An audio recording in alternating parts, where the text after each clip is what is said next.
Shalom.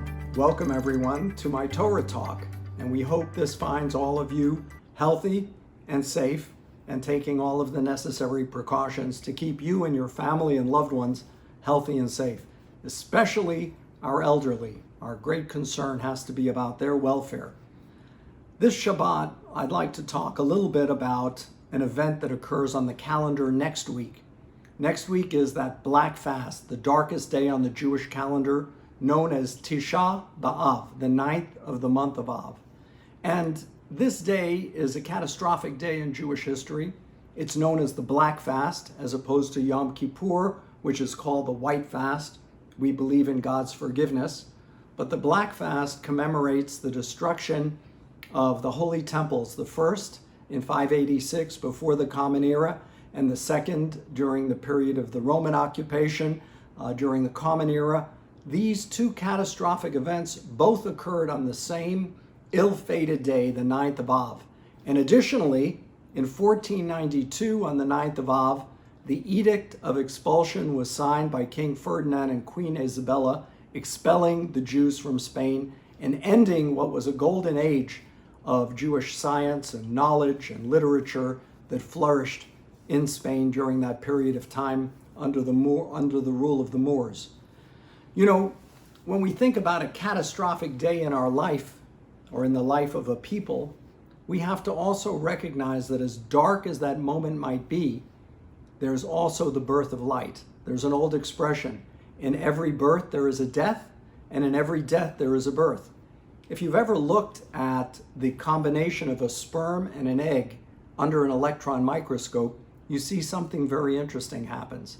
The sperm penetrates the egg, it disintegrates, it dies, and the egg is completely transformed or changed into a zygote. And now there's this whole new entity that is created. On a micro level, it's also true on a macro level. When a catastrophic event occurs that represents a death, there's also a birth happening at the same time that we may not even be aware of. In the case of the destruction of the Holy Temple in Jerusalem by the Romans, and eventually the expulsion of the Jews from the Holy Land and the destruction of Jerusalem and the surroundings, a new institution was born. Since the ancient Holy Temple was gone, the synagogue emerged, and also a new way of observing Judaism in the diaspora outside of Israel. And this enabled the Jewish people to survive and to flourish in many different societies in many different parts of the world.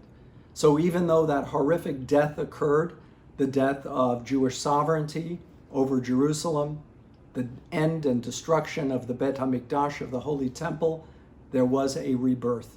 You know, a lot of people, and I'm one of them, even though I'm a bit of outside of the box on this, I believe the Holy Temple in Jerusalem should be rebuilt in our day. And if you go to the templeinstitute.org, you'll see the work of a number of people who are convinced of this as well. Now, it creates a number of problems, granted.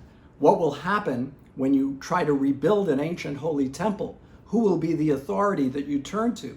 How will it look? How will it be constructed?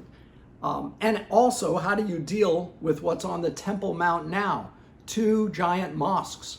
Well, one proposal that I subscribe to is a cantilever elevation of the Holy Temple above the mosques so that you don't disturb the mosques that are very old, that go back over 1,000 years, and you pay respect to those practices, but you establish the fact that the Holy Temple in Jerusalem, which was the essence of the Jewish people, needs to have its place, and it must be a place of prominence. No one would imagine a synagogue overtaking St. Peter's in Rome. No one would imagine a synagogue overtaking in prominence the Kaaba in Mecca. But in Jerusalem, that's where the ancient Holy Temple stood, and I feel it should be rebuilt. The desire sometimes just to rebuild, the desire to think outside of the box, and how we survive and emerge from a dark time are important components to propelling us forward. In this dark time, dealing with the COVID, with the coronavirus, we're all looking at new ways that we will eventually emerge.